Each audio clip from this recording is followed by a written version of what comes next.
Like when the Fed printed a bunch of money during COVID and gave it to like Blackrock to manage, like, was that incompetence? Especially when Blackrock like wrote a plan at the end of 2019 of the monetary policy that the Fed followed exactly when COVID happened, about what the Fed would need to do during a unforeseen crisis. I mean, it's just like, was that incompetence or is that corruption? You know? And so, I mean, a lot of times they'd try and absolve themselves of like, when they sort of get caught or start to get caught for something corrupt, they'll be like, oh, don't look any further, we're just really stupid, you know? But if you consider just like the massive amount of wealth transfer that's happened in the past 20 years to like the people at the very top, obviously, well, I think it's obvious, but I mean, that can't all have been because of incompetence, you know? And more has come out like with COVID too, like, you know, the safe and effective stuff about the vaccines. And I mean, a lot of people in alternative media knew it was experimental and that there wasn't enough testing and stuff, and they were censored, and then the stuff was forced on people through mandates and things like that. Like, was that incompetence? You know, I mean, they knew then what a lot of people in alternative media knew then, they being, you know, the people in charge, and they still put it through anyway. And now there's like, they're acting like it didn't happen, you know? Whitney Webb delves into the intricacies of Bitcoin and cryptocurrency, unraveling the complexities behind recent developments. While the approval of BlackRock's Bitcoin ETF marked a significant milestone, Whitney contends that it is merely the initial phase. She highlights a growing trend of financial institutions and governments channeling investments into spot ETFs, revealing an underlying strategy to leverage Bitcoin and cryptocurrency for supply control.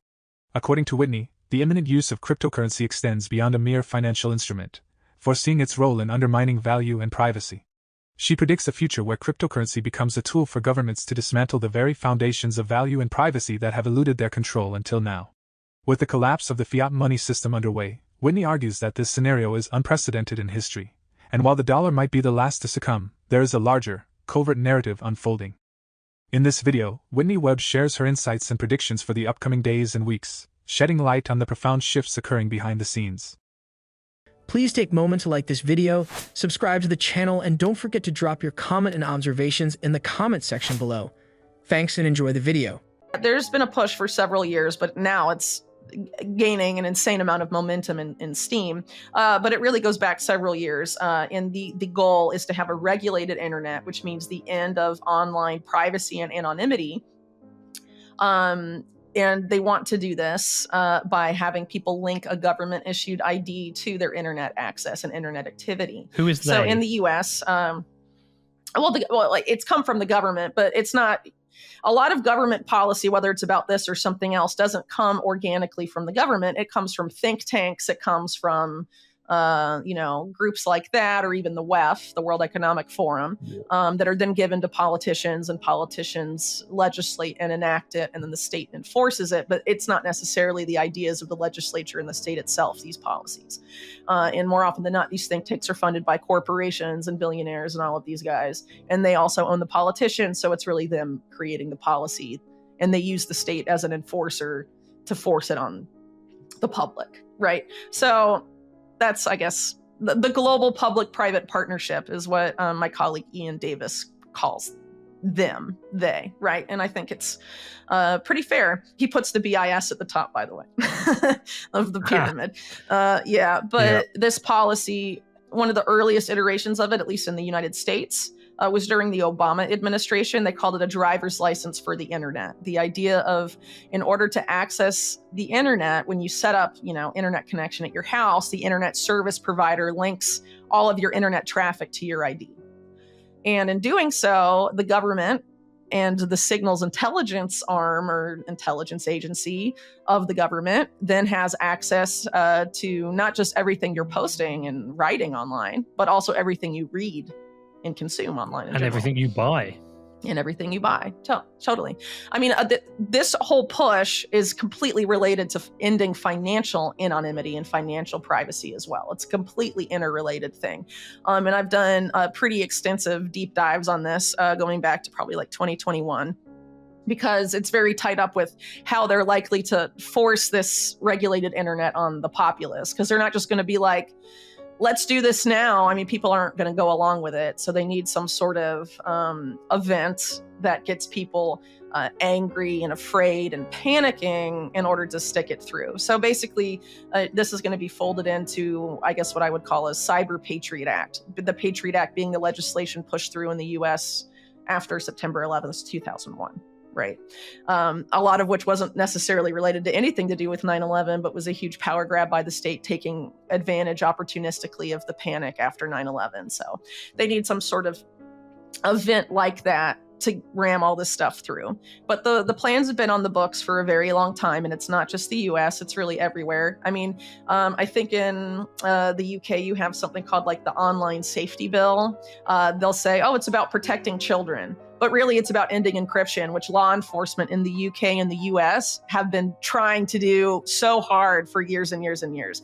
I mean, Bill Barr, who was Attorney General under Trump in the US, was like, that was his main policy goal, was to end encryption. And he talked about it all the time, but a lot of people didn't really pay attention, I guess. But in the UK, it's a similar push because, of course, as I'm sure you're aware, the UK national security state and the US national security state are very intertwined, specifically signals intelligence, the whole Five Eyes alliance, which is obviously includes more countries, but it's UK and US dominated, obviously. It's not like Australia and New Zealand are running the show there, you know? So in terms of what we're talking about with government, you know, regulation of the internet and all of this, it's coming, right? We're already seeing the first signs of it here. There's an obvious push to censor more speech and link people's speech to their ID and have it more surveillable than ever before. Gutting encryption, why do they want to do that? So they can read everything that you say and all your transactions, follow them all. There's a similar effort in crypto and specifically with Bitcoin to criminalize mixers and criminalize any sort of service that affords you increased financial privacy. Webb warns of the risks associated with powerful financial institutions like BlackRock entering the Bitcoin arena, viewing it as a harmful development for the cryptocurrency. She argues that these entities could amass significant control over a substantial portion of the cryptocurrency supply, emphasizing the importance of resisting their overt influence on the market. Where they want to take this, if anyone uses a mixer, they can go after you. That's what they want to set up. They don't want anyone to have financial privacy or online privacy anymore. And that's what part of this agenda about a regulated internet is. And it directly ties in with stuff like a central bank digital currency, at least what people are concerned about a CBDC for, which is the surveillance capability and the programmability aspect. You know, it's all tied up with this effort to regulate the internet, which isn't really fair to say it's regulating the internet. It's more like taking complete control of the internet, a complete coup of the internet for unprecedented surveillance and control of people's online lives. At the same time that you have these same entities pushing for people to live their lives online as much as possible, as part of the fourth industrial revolution and all of this other stuff. Like we saw in the COVID era, you know, oh, we're locking down. You can't go out and do stuff in the physical world. You have to be online as much as possible. Education's online. Work is online. You know, as much of your life as possible has to be online now because you can't go in person to the bank. You can't go in person to this. You should order your groceries through your phone and all of this stuff, you know?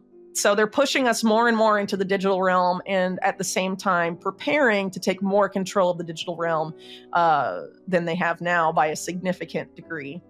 And that's not a coincidence. I'm sorry if you think that's coincidental. That's very naive of you. Obviously, when you're talking about the powers that be, there's competing factions, right? Not all of them agree, but they agree about a lot of the stuff.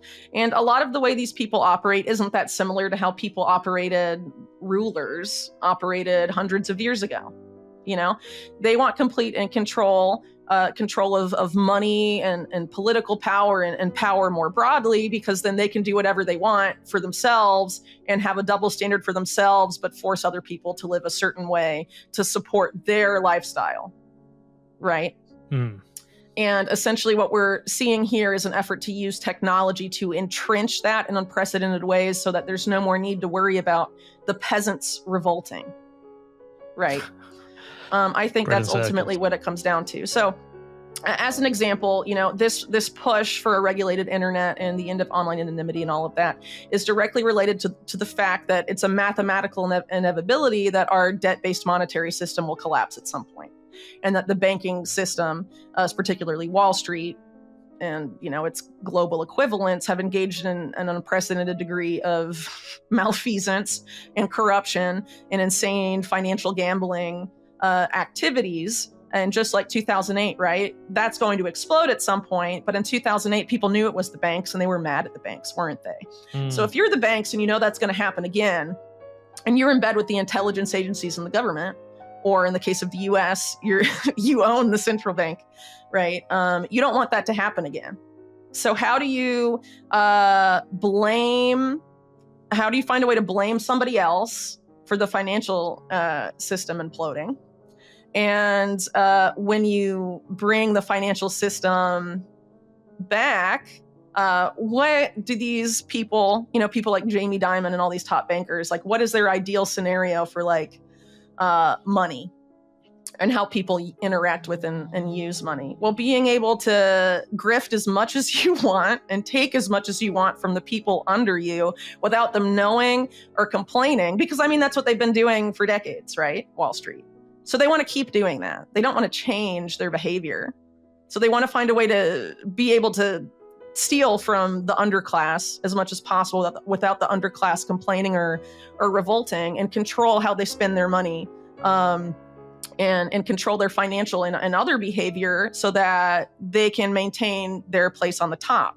So what we're having is the engineering of a neo-feudal society where you have the small upper class and then a massive underclass that the upper class can manipulate and control and do whatever they want with as they see fit. And so that's what I think the ambition of a lot of these various initiatives we're seeing for unprecedented control and surveillance are aimed at. And the goal is to use technology, whether it's AI or any of these other emerging technologies, to be able to do that, because obviously there's so much more of us than there are of them. And so in order to scale what they want to scale, to be able to deal with the huge difference in size between their class and our class, they feel like, they need these emerging technologies. They need AI. And that's why I see AI as a largely negative thing, because the people that want to do this are the ones setting it up and programming it and deciding what its objectives are.